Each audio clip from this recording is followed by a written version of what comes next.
Hello. Miss, எனக்கு ஒரு doubt. நீங்கள் இன்ஃபினிட் செட்டுக்கு ஸ்கூல் ஸ்டூடெண்ட்ஸ் எல்லாரையும் ஒரு எக்ஸாம்பிளாக சொல்லியிருந்தீங்க. ஸ்கூல் ஸ்டூடெண்ட்ஸை நம்மளால் கவுண்ட் பண்ண முடியுமே, அப்போ அவங்களாம் ஃபைனைட் செட்டில் தானே வருவாங்க. நீங்கள் எப்படி இன்ஃபினிட் செட்டுன்னு சொல்கிறீங்க? சொல்லுங்கள் சொல்லுங்கள் சொல்லுங்கள் சொல்லுங்கள்.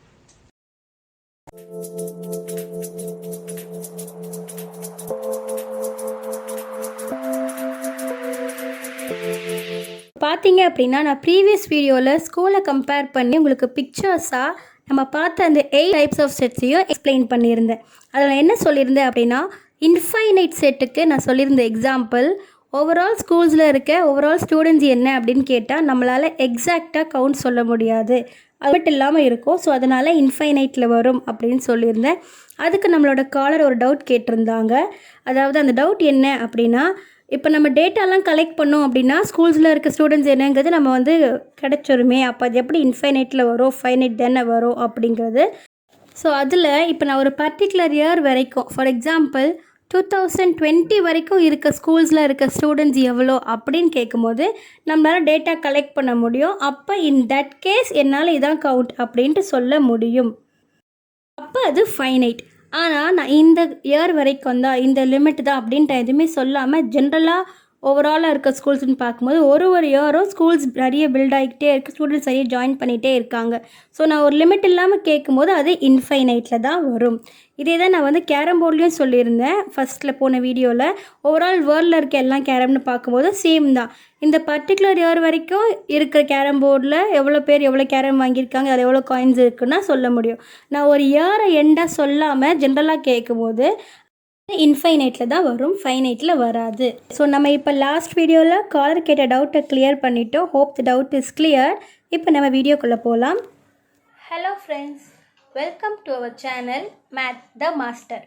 Feet us pipes.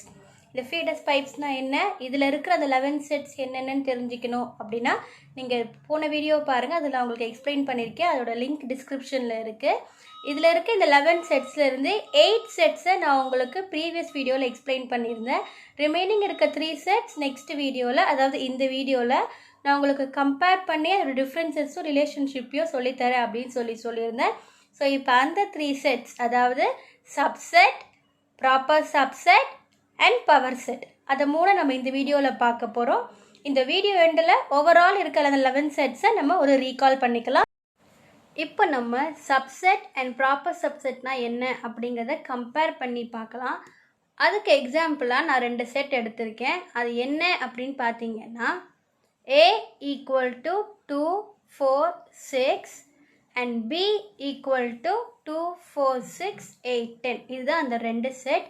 இந்த 2 செட்டை நான் எக்ஸாம்பிளாக எடுத்து கம்பேர் பண்ணி இந்த 2 செட்டை வச்சு உங்களுக்கு நான் சப்செட் அண்ட் ப்ராப்பர் சப்செட்டை கம்பேர் பண்ணி சொல்ல போகிறேன். ஸோ இப்போ பாருங்கள், set A equal to 2, 4, 6 and set B equal to 2, 4, 6, 8, 10. அதாவது இந்த செட் Bயில் பார்த்தீங்க அப்படின்னா செட் Aல இருக்க இந்த 2, 4, 6 நமக்கு செட் Bயில் இருக்குது. இங்கே பாருங்கள், இங்கேயும் 2, 4, 6, இங்கேயும் 2, 4, 6. ஸோ செட் Bயில் நமக்கு செட் ஏவோட ஒரு பகுதி, ஒரு பார்ட் மட்டும் இருக்குது. இப்போ இந்த 2, 4, 6ங்கிறது என்ன, இந்த ஏ, அதாவது ஏல 2, 4, 6, பிலையும் 2, 4, 6. ஸோ இந்த பியில் ஏல இருக்க எலிமெண்ட்ஸ் இருக்குது, அது இல்லாமல் கொஞ்சம் எலிமெண்ட்ஸ் எக்ஸ்ட்ரா இருக்குது. ஸோ இதை நான் எப்படி சொல்லலாம் அப்படின்னா, A is a part of B. So A is a part of B. இந்த பியோட ஒரு பார்ட், ஒரு பகுதி தான் ஏ அப்படின்னு சொல்லலாம். இதை வேறு எப்படி நம்ம சொல்லலாம் அப்படின்னா, ஏ இஸ் அ, இந்த பார்ட்டுங்கிறதுக்கு பதிலாக சப்செட் அப்படிங்கிற வேர்டை நம்ம யூஸ் பண்ணலாம். A is a subset of B. So A is a subset of B. இதை நம்ம எப்படி டினோட் பண்ணலாம் அப்படின்னு பார்த்தீங்கன்னா, ஏ பி, இது 2 இருக்குது. So A is a subset of B. இந்த சப்செட் சிம்பிள் எப்படி போடலான்னு பார்த்தீங்கன்னா, ஒரு சி மாதிரியே நம்ம போட்டு கீழே ஒரு லைன் போடணும். இப்படி போட்டோம் அப்படின்னா இதுதான் சப்செட்டோட simple. This symbol indicates subset. So A is a subset of B. So இந்த மாதிரி பண்ணலாம். இப்போ இப்போ நம்ம ப்ராப்பர் சப்செட்டு நான் இதே எக்ஸாம்பிளே எடுத்துக்கிறேன். செட் ஏ இருக்குது, செட் பி இருக்குது. ஸோ ஏல இருக்க 2, ஏல இருக்க 4, ஏல இருக்க 6, இது எல்லாமே பிலேயும் இருக்குது. அது இல்லாமல் நமக்கு எக்ஸ்ட்ராவாக 2 எலிமெண்ட்ஸ் இருக்குது, 8 and 10.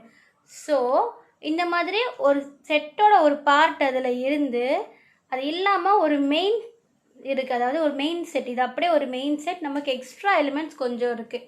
ஸோ அந்த மாதிரி எக்ஸ்ட்ராவாக ஒரு எலிமெண்ட்ஸ் இருக்குது அப்படின்னும் போது நான் அதை ப்ராப்பர் சப்செட்னு சொல்லுவேன். அதாவது பிங்கிற ஒரு மெயின் செட், அதில் ஏவோட ஒரு பகுதி இருக்குது, அது இல்லாமல் கொஞ்சம் எலிமெண்ட்ஸ் இருக்குது. இப்போ இது இல்லாமல் கொஞ்சம் எலிமெண்ட்ஸ் இல்லாமல், இப்போ ஃபார் எக்ஸாம்பிள் பாருங்கள், இந்த 8, 10 இங்கே இல்லைன்னு வச்சுக்கோங்க. ஸோ 2, 4, 6 மட்டும்தான் இருக்குது. ஸோ ஏவும் 2, 4, 6, பியும் 2, 4, 6 அப்படின்னும் போது நமக்கு இங்கே எக்ஸ்ட்ராவாக எதுவுமே கிடையாது. அந்த மாதிரி எக்ஸ்ட்ரா இல்லைன்னும் போது நான் அதை ப்ராப்பர் சப்செட்னு சொல்ல முடியாது. A is a part of B, A is a subset of பின்னு தான் சொல்ல முடியும். ஏன்னா every element in A is an element in B. So சப்செட்டுக்கு ஏல இருக்க எல்லா எலிமெண்ட்டும் பியில் இருக்கணும், அதான் கண்டிஷன். இங்கே பாருங்கள், ஏல இருக்க எல்லா எலிமெண்ட்டும் பியில் இருக்குது. So A subset of B அப்படின்னு சொல்லிடலாம். ஸோ இந்த 8, 10 இருந்தாலும் இல்லைனாலும் A is a subset of B. ஆனால் இப்போ இந்த 8, 10 இல்லாமல் நான் பார்க்கும்போது இதை நான் ப்ராப்பர் சப்செட்னு சொல்ல முடியாது. ஏன்னா நமக்கு எக்ஸ்ட்ரா எலிமெண்ட்ஸ் இல்லை. ஸோ இந்த மாதிரி எக்ஸ்ட்ரா எலிமெண்ட்ஸ் இருக்கும்போது தான் நான் அதை ப்ராப்பர் சப்செட்னு சொல்ல முடியும்.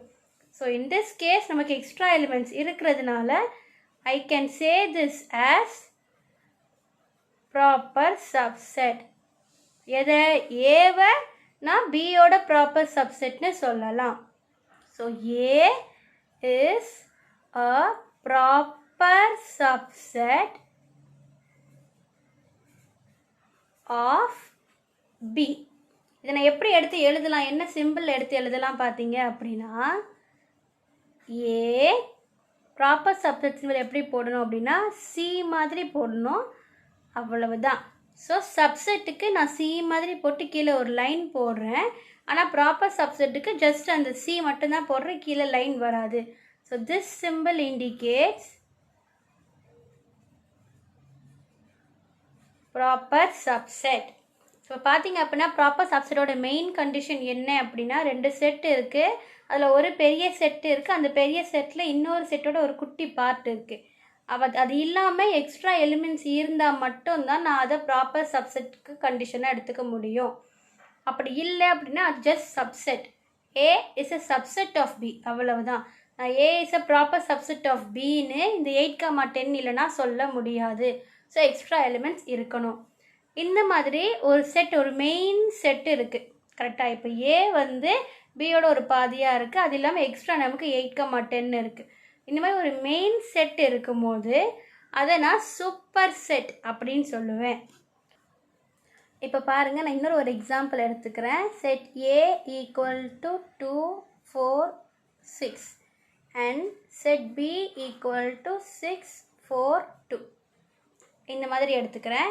இப்போ பார்த்தீங்க அப்படின்னா இது நம்ம சப்செட், ப்ராப்பர் சப்செட்டில் எதெல்லாம் கரெக்டாக வரும் வராது அப்படிங்கிறத இப்போ பார்க்கலாம். ஸோ சப்செட்டுக்கு என்ன கண்டிஷன்? சப்செட்டுக்கு every element in A is also an element in B. அதாவது இப்போ ஒரு சப்செட்டில் இந்த பக்கம் நான் ஒரு எலிமெண்ட் போடுறேன். For example A is a subset of B அப்படின்னு நான் போடும்போது இந்த பக்கம் ஒரு எலிமெண்ட், இந்த பக்கம் ஒரு செட், இந்த பக்கம் ஒரு செட் இருக்குது. ஸோ லெஃப்ட் சைடு இருக்கிற செட் என்னவோ அதில் இருக்க எல்லா எலிமெண்ட்ஸும் ரைட் சைடில் நம்ம இருக்கிற செட்லேயும் இருக்கணும், அதுதான் கண்டிஷன். ஸோ இப்போ பார்த்தீங்க அப்படின்னா இங்கேயும் 2 இருக்குது, இங்கேயும் 2 இருக்குது, இங்கேயும் 4 இருக்குது, இங்கேயும் 4 இருக்குது, இங்கேயும் 6 இருக்குது, இங்கேயும் 6 இருக்குது. ஸோ எல்லா எலிமெண்ட்ஸும் நமக்கு இருக்குது. அப்போ I can say it as A is a subset of B, அந்த மாதிரி சொல்ல முடியும். இப்போ இதையே நான் ப்ராப்பர் சப்செட்டுக்கு சொல்கிறேன். ப்ராப்பர் சப்செட்டுக்கு பார்த்தீங்க அப்படின்னா நான் என்ன சொன்னேன், every element in A is also an element of B. அது ஒரு பார்ட்டாக இருக்கணும். அது இல்லாமல் the set should have extra elements, at least one extra element. So A should be a part of B where B must have at least one extra element. So A பியோட ஒரு பார்ட்டாக இருந்து பிக்கு ஏல இருக்க எலிமெண்ட்ஸ் இல்லாமல் at least ஒரு எலிமெண்ட்டாச்சும் extra இருக்கணும். எக்ஸ்ட்ரா இருந்தால் தான் அது ப்ராப்பர் சப்செட்டுக்கு தட் இஸ் குவாலிஃபைடு. இல்லைனா ப்ராப்பர் சப்செட்டில் அதை சொல்ல முடியாது, சப்செட்டுன்னு தான் சொல்ல முடியும்.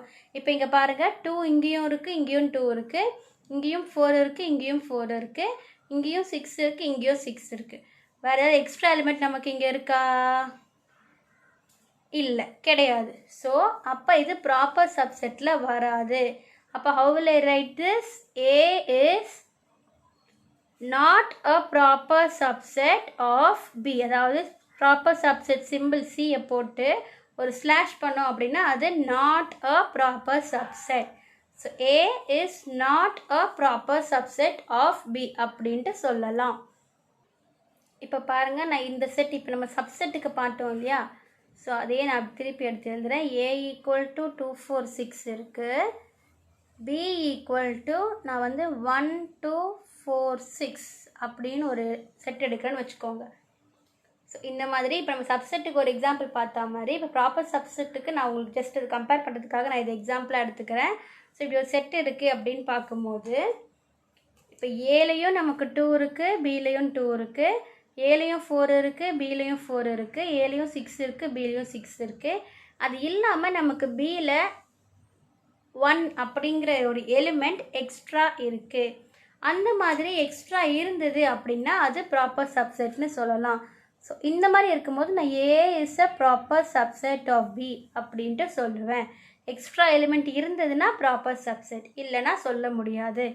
ஸோ இங்கே பாருங்கள், ஸோ ஏ ஒரு குட்டி செட், அதோட மெயின் செட் பி, அதாவது ஏல இருக்க எல்லா எலிமெண்ட்ஸும் பியில் இருக்குது. அது இல்லாமல் பியில் ஒரு செட் ஒரு எலிமெண்ட் எக்ஸ்ட்ரா இருக்குது, அதாவது இதோட மெயின் செட். அப்போ இது கரெக்டாக இதோட பெரிய செட், இதோட ஒரு சூப்பரான ஒரு செட்டு இது.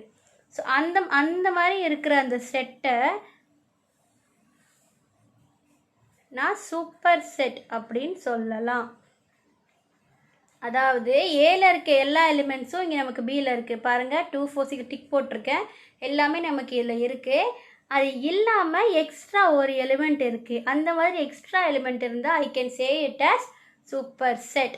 அதாவது A is a proper subset of B, அதாவது பியோட ஒரு குட்டி part A. So A is a proper subset of B. அப்போது B is the superset of A, அதாவது ஏவோட அந்த மெயின் செட்டு பி. அப்போ பாருங்கள், சூப்பர் செட்டுக்கு நம்ம இந்த மாதிரி ஒரு சிம்பிள் போடுறோம். சிஏ வந்து மிரர் இமேஜாக திருப்பி போட்டால் ரிவர்ஸாக போட்டால் எப்படி இருக்குமோ இது சூப்பர் செட்டுக்கான சிம்பிள். ஸோ இப்போ பார்த்தீங்க அப்படின்னா இந்த சூப்பர் செட்டு உங்களுக்கு 9th ஸ்டாண்டர்ட் டெக்ஸ்ட் புக்கில் இது ஒரு செட் டைப்பாக கொடுக்கல, இது ஜஸ்ட் ஒரு எக்ஸ்ட்ரா இன்ஃபர்மேஷனாக உங்களுக்கு நான் சொல்கிறேன். அதனால நம்ம போன வீடியோவில் அந்த டைப்ஸ் ஆஃப் வீடியோவுக்கு நம்ம ஒரு ஷார்ட் ஒரு ட்ரிக் மாதிரி பார்த்தோம் இல்லையா, அதில் நான் சூப்பர் செட்டு அதனால தான் இன்க்ளூட் பண்ணலை. பிகாஸ் அது உங்களுக்கு டெக்ஸ்ட் புக்கில் இப்போதைக்கு இல்லை, நீங்கள் வந்து உங்களோட இனிமேல் வர கிளாஸஸில் பார்ப்பீங்க. இது ஜஸ்ட் ஒரு எக்ஸ்ட்ரா இன்ஃபர்மேஷனை தான் உங்களுக்கு நான் இதை கொடுக்குறேன். ஏன்னா இதோட கம்பேர் பண்ணும்போது உங்களுக்கு இது ஈஸியாக இருக்குன்றதுனால நான் இப்போவே உங்களுக்கு டீச் பண்ணுறேன், அவ்வளவுதான். இப்போ பார்த்தீங்க அப்படின்னா நமக்கு எக்ஸாமில் இந்த மாதிரியான கொஸ்டின்ஸ் இருக்கும், நீங்கள் டெக்ஸ்ட் புக்லேயே கூட பார்த்துருப்பீங்க. Write all the subsets and proper subsets of ஒரு செட் கொடுத்துருக்காங்க. இந்த மாதிரி கொடுக்கும்போது இந்த செட்டில் இருக்க சப்செட்ஸ் என்ன, ப்ராப்பர் சப்செட்ஸ் என்ன அப்படின்றத எப்படி எடுத்து எழுதணும்னு பார்ப்போம். பிகாஸ் நிறைய பேருக்கு ஒரு கன்ஃபியூஷன் இருக்கும், ரெண்டுமே மோஸ்ட்டாக சேமாக தான் இருக்குது, என்ன டிஃப்ரென்ஸ் இருக்குது இது ரெண்டுத்தில் அப்படிங்கிற மாதிரி இருக்கும். அதனால தான் நான் ஒரே செட்டு எக்ஸாம்பிள் எடுத்து உங்களுக்கு ரெண்டு இதில் கம்பேர் பண்ணலான்ட்டு ஒரே கொஸ்டினை எடுத்திருக்கேன். ஃபர்ஸ்ட் நம்ம இந்த செட் 2 4 6ல் இருக்க சப்செட்ஸ் என்னன்னு பார்ப்போம். நான் ஃபர்ஸ்டே சொன்ன மாதிரி a set is a subset of itself. அந்த செட்டே அதுக்கு ஒரு சப்செட்டாக இருக்கும். ஸோ ஃபர்ஸ்ட் இதில் பார்த்தீங்க அப்படின்னா நான் எதுவுமே இல்லாமல் ஒரு நல் செட் எடுத்துப்போம், அதாவது 0 எலிமெண்ட். ஃபஸ்ட்டு 0 எலிமெண்ட்டில் இருக்க என்னென்ன பாசிபிலிட்டி எல்லாமே எடுத்து எழுதுகிறேன். ஸோ 0ல் நல் செட் ஒன்று தான் வரும். அடுத்து ஒரு எலிமெண்ட் இருக்க பாசிபிலிட்டி என்னன்னு பார்த்தீங்க அப்படின்னா ஃபஸ்ட்டு 2 மட்டும் எடுத்து எழுதுகிறேன், அதுக்கப்புறம் 4 மட்டும் எடுத்து எழுதுகிறேன், அதுக்கப்புறம் 6 மட்டும் எடுத்து எழுதுகிறேன். அதுக்கப்புறம் பார்த்தீங்க அப்படின்னா 2 எலிமெண்ட்ஸ் இருக்க பாசிபிலிட்டிஸ் என்ன அதை எடுத்து எழுதணும். So first 2, 4 and next 4, 6 and then 6, 2. இது எல்லாம் 2 எலிமெண்ட்ஸ் இருக்கிற காம்பினேஷன். ஸோ அதை எடுத்து எழுதியாச்சு. அடுத்து பார்த்தீங்க அப்படின்னா 3 எலிமெண்ட்ஸ் இருக்கிற காம்பினேஷன் என்ன அதை எடுத்து எழுத போகிறோம். ஸோ அது பார்த்தீங்கன்னா 2 4 6. ஸோ இப்போ பார்த்தீங்க அப்படின்னா இது நமக்கு ஃபைனலாக கொஷின் என்னவோ அதுவே நமக்கு வந்துருச்சு. ஸோ இதை தாண்டி நம்ம இன்னும் போட வேண்டாம். ஏன்னா கொஷினோட ஸ்டாப் ஆகிடுச்சு அப்படின்னா இதுக்கப்புறம் வேறு சப்செட் கிடையாது. இப்போ இந்த 2 4 6 நான் 6 4 2 4 2 6 எப்படி எடுத்து எழுதினாலும் சேம் தான். ஸோ 1 டைம் எழுதினாலே போதும். ஃபைனலாக நம்ம கொஷினோட வந்துருச்சு அப்படின்னா அதோட சப்செட்ஸ் எல்லாம் முடிஞ்சிடுச்சு. ஸோ நம்ம 0லேருந்து ஸ்டார்ட் பண்ணி அந்த கொஷின் வரைக்கும் அதாவது அந்த செட்டில் என்ன இருக்கோ அந்த செட்டில் எலிமெண்ட்ஸ் அப்படியே வர வரைக்கும் இருக்க எல்லா பாசிபிலிட்டியும் எடுத்து எழுதிட்டோம். ஸோ இதுதான் வந்து சப்செட்ஸ். இப்போது இதே செட்டை நான் ப்ராப்பர் சப்செட்டுக்கு என்ன பண்ணலாம் அப்படின்றத பார்ப்போம். ஸோ இதே செட் கொஷின் ப்ராப்பர் சப்செட்டுக்கு என்னென்ன. ஸோ இந்த செட்டில் இருக்க ப்ராப்பர் சப்செட்ஸில் என்னென்னு பார்த்தோம் அப்படின்னா இங்கே இருக்க மாதிரி தான். ஃபர்ஸ்ட் நான் 0 எலிமெண்ட் காம்பினேஷனில் அதாவது நல் செட் 1 எடுத்துக்கிறேன். அதுக்கப்புறம் 1 எலிமெண்ட் அதாவது 2 தனியாக 4 தனியாக 6 தனியாக எடுத்துக்கிறேன். அதுக்கப்புறமா 2 எலிமெண்ட்ஸ் இருக்கிற பாசிபிலிட்டிஸ் என்னென்னு பார்த்தீங்கன்னா 2 and 4, 4 and 6, and then 6 and 2 இதெல்லாம் எடுத்தாச்சு. அடுத்து நான் இங்கே ஆல்ரெடி சப்செட்டுக்கு சொன்ன மாதிரி 3 எலிமெண்ட்ஸ் என்ன பாசிபிலிட்டி இருக்குதுன்னு பார்க்கணும். அப்போ பார்க்கும்போது நமக்கு திரும்பி 2 4 6 அப்படின்னு வரும். அதாவது கொஷினே வந்து நிற்கும். ஸோ கொஷினே வந்து நிற்கும் போது அதை நம்ம எடுத்து எழுதக்கூடாது. ப்ராப்பர் சப்செட்டில் கொஷினுக்கு முன்னாடி வர வரைக்கும் என்னென்ன பாசிபிலிட்டிஸ்லாம் இருக்கும் அதெல்லாம் எடுத்து எழுதணும். ஃபைனலாக கொஷினே நமக்கு வருதுன்னும் போது அதை எடுத்து எழுதக்கூடாது. இதுதான் சப்செட் அண்ட் ப்ராப்பர் சப்செட்டுக்கு இருக்க டிஃப்ரென்ஸ். மற்றபடி ரெண்டும் அப்படியே சேமே தான் வந்துட்டு இருக்கும். சப்செட்டில் கொஷின் இருக்கிற வர வரைக்கும் நம்ம எடுத்து எழுதணும். ஏன்னா set is a subset of itself. அதனால் இது 2 4 6 2 4 6ஓட சப்செட். ஸோ அதை எடுத்து எழுதலாம். ஆனால் ப்ராப்பர் சப்செட்டுக்கு நான் ஃபர்ஸ்ட் சொன்ன மாதிரி எக்ஸ்ட்ரா ஒரு எலிமெண்ட் ஆச்சும் இருக்கணும். ஸோ இப்போ நான் இங்கே 2 4 6ன்னு போட்டேன் அப்படின்னா 2 4 6 is a proper subset of 2 4 6ன்னு வந்துடும். அப்படி வரக்கூடாது, எக்ஸ்ட்ரா எலிமெண்ட் இருக்கணும். ஸோ அதனால தான் நம்ம கொஷினுக்கு முன்னாடி ஸ்டெப் வரைக்கும் இருக்க பாசிபிலிட்டியை எடுத்து எழுதுகிறோம். இதுதான் சப்செட் அண்ட் ப்ராப்பர் சப்செட்டுக்கு இருக்க டிஃப்ரென்ஸ். இப்போது நான் உங்களுக்கு சப்செட்டோடையே கம்பேர் பண்ணி பவர் செட்னா என்ன அப்படிங்கிறத சொல்கிறேன். ஸோ பவர் செட்டுங்கிறது ஒன்றும் இல்லை. நமக்கு வந்திருக்க எல்லா சப்செட்ஸையும் நான் ஒரு செட்டில் போட்டு அடைச்சேன் அப்படின்னா அது பவர் செட். அதாவது இது எல்லாமே நமக்கு வந்து சப்செட்ஸா. ஸோ இதை நான் ஒரு செட்டுக்குள்ளே போட்டு அடைக்கிறேன் அப்படின்னா power set is nothing but set of all subsets. So இந்த எல்லா சப்செட்டையும் ஒட்டு மொத்தமாக நான் ஒரு செட் ப்ராக்கெட்டில் போட்டு அடைக்கிறேன். So set of all subsets எல்லாம் ஒரு செட்டாக போட்டால் அது பவர் செட். ஸோ இதிலே சப்செட் அண்ட் பவர் செட்டுக்கு இருக்க கனெக்ஷன் நமக்கு தெரிஞ்சிடுச்சு. இப்போ ப்ராப்பர் சப்செட்டை நம்ம என்னென்னு பார்த்தோம். இந்த செட்டோட ப்ராப்பர் சப்செட்ஸ் இது எல்லாமே இதோட ப்ராப்பர் சப்செட்ஸ். அப்போ இந்த மெயின் செட் என்னது 2 4 6 என்னது இது சூப்பர் செட். ஸோ இந்த 2 4 6ங்கிறது சூப்பர் செட். இது எல்லாமே வந்து இதோட ப்ராப்பர் சப்செட்ஸ். ஸோ நம்ம சப்செட் அண்ட் பவர் செட்டுக்கு இருக்க கனெக்ஷனை பார்த்தோம். சப்செட் அண்ட் ப்ராப்பர் சப்செட்டுக்கு இருக்க கனெக்ஷனையும் பார்த்தோம். அதாவது இந்த கொஷின் வரைக்கும் இருக்க எல்லா பாசிபிலிட்டியும் எடுத்து எழுதுனா அது சப்செட். கொஷினுக்கு முன்னாடி இருக்க பாசிபிலிட்டி எழுதுனா அது ப்ராப்பர் சப்செட். அதை பார்த்தோம். அப்போ இது எல்லாமே ப்ராப்பர் சப்செட்னா அந்த கொஷின் தான் மெயின் செட். ஸோ அது சூப்பர் செட். ஸோ இதுதான் இந்த 4 செட்டுக்குள்ளே இருக்க கனெக்ஷன் அப்படியே இன்டர்லிங்க் பண்ணி நான் உங்களுக்கு சொல்லி கொடுத்துருக்கேன். ஸோ இது உங்களுக்கு புரிஞ்சிருக்கும் அப்படின்னு நான் நம்புகிறேன். இப்போ பார்த்தீங்க அப்படின்னா நம்ம ஓவராலாக இருக்க 11 செட்ஸையும் ஒரு ரீகால் மாதிரி பண்ணிக்கலாம். நான் உங்களுக்கு போன வீடியோவில் இந்த டைப்ஸ் ஞாபகம் வச்சுக்க ஒரு ட்ரிக் சொல்லியிருந்தேன். நான் அந்த ஆர்டர்லேயே இப்போ நான் வந்து செட்ஸை நம்ம ரீகால் பண்ண போகிறோம். ஃபர்ஸ்ட் வந்து ஃபைனைட் செட், அதாவது கார்டினல் நம்பர் அதில் இவ்வளோ தான் அப்படின்னு தெரிஞ்சால் அது ஃபைனைட் செட். ஈக்குவலன்ட் செட், அதாவது கார்டினல் நம்பர் வந்து சேமாக இருக்கணும், எலிமெண்ட்ஸ் டிஃப்ரெண்ட்டாக இருக்கலாம். அதுக்கு நான் எக்ஸாம்பிளாக ஈவன் அண்ட் ப்ரைம் நம்பர் தனித்தனியாக 10 வரைக்கும் எடுத்திருக்கேன். ஈக்குவல் செட், அதாவது கார்டினல் நம்பரும் எலிமெண்ட்ஸும் சேமாக இருக்கணும். டிஸ்ஜாயின்ட் செட், ஈக்குவல் செட்டோட அப்படியே ஆப்போசிட், அதாவது கார்டினல் நம்பர் டிஃப்ரெண்ட்டாக இருக்கணும், எலிமெண்ட்ஸும் டிஃப்ரெண்ட்டாக இருக்கணும். ஸோ அதுதான் வந்து டிஸ்ஜாயின்ட் செட். இப்போ பார்த்தீங்க அப்படின்னா இது எல்லா செட்டுமே நான் வந்து எக்ஸாம்பிள் நார்மலாக நம்ம பேசிக்காக யூஸ் பண்ணுற எக்ஸாம்பிள் தான் கொடுத்துருக்கேன். ஸோ அதனால் தனியாக நான் அதை எக்ஸ்பிளைன் பண்ணல, நீங்கள் பார்த்தாலே உங்களுக்கு புரிகிற மாதிரி தான் இருக்கும். நெக்ஸ்ட் நம்ம வந்து யூனிவர்சல் செட், அதாவது எல்லாம் ஒரு குட்டி குட்டி செட் எல்லாத்தையும் சேர்ற மெயின் செட் தான் யூனிவர்சல் செட். அடுத்து சப்செட்டுங்கிறது பார்ட் ஆஃப் அதர் செட். நம்ம இந்த வீடியோலேயே பார்த்தோம், ஒரு செட் இருக்குன்னா அதோட குட்டி குட்டி பார்ட்ஸ் எல்லாம் சப்செட். ப்ராப்பர் சப்செட்டுங்கிறதும் அதே தான். ஆனால் அதில் ஒரு எக்ஸ்ட்ரா எலிமெண்ட்ஸ் இருந்தால் அது ப்ராப்பர் சப்செட்.